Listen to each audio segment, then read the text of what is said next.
I'm really wanting apple fritters, but I've never made them before. I'm gonna attempt to make them together. From what I can gather, there's a couple different types of apple fritters. One is like a cakey batter. The other is a dough. I prefer yeasted donuts, so I think we're gonna go in that direction. I found a recipe from a creator on here. I'll tag her in the caption. I'm doing like a few tweaks to the recipe, but not much. I'll write what I'm doing in the caption too. I already cooked the apples. Just apples, sugar, and then spices. I did cinnamon and I did mace. Oh, and vanilla. Just cook it in that for like, I don't know, 10 minutes until it caramelizes a little and it's kind of dry and they're a little soft. Now I'm gonna make the dough.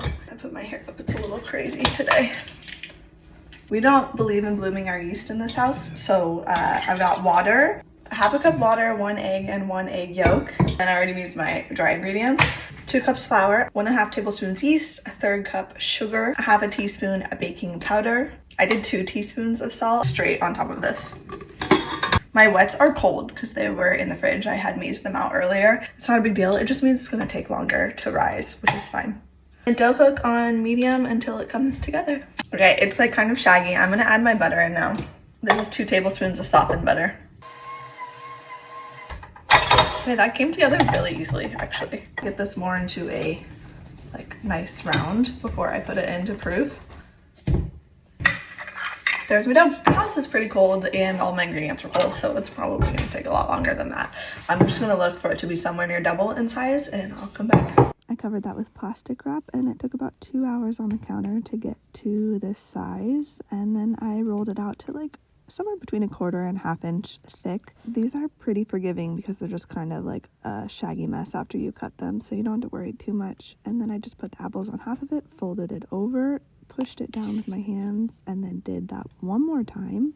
Folded it over again, pushed it down, then I gave it a little roll to get it just a little bit thinner again. And then you cut them in strips all the way down and then crossways. And you kind of just like smush it together as best you can into a shape of sorts. And then I flattened it again and cut it into the sizes I wanted. These will puff up huge, so definitely cut them smaller than you want them in the end result.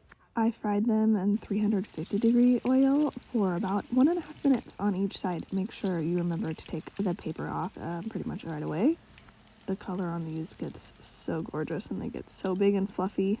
I made 2 different glazes. I did vanilla bean, and then I took half of that vanilla bean and mixed it with apple butter, and that one was so delicious. My husband preferred the vanilla bean because he's a vanilla bean guy, but I definitely loved the apple butter one, and it's so stunning. These turned out fantastic. The glazes are super sweet, and then the dough is not very sweet, and the contrast makes it so delicious. Not to mention the texture is perfect.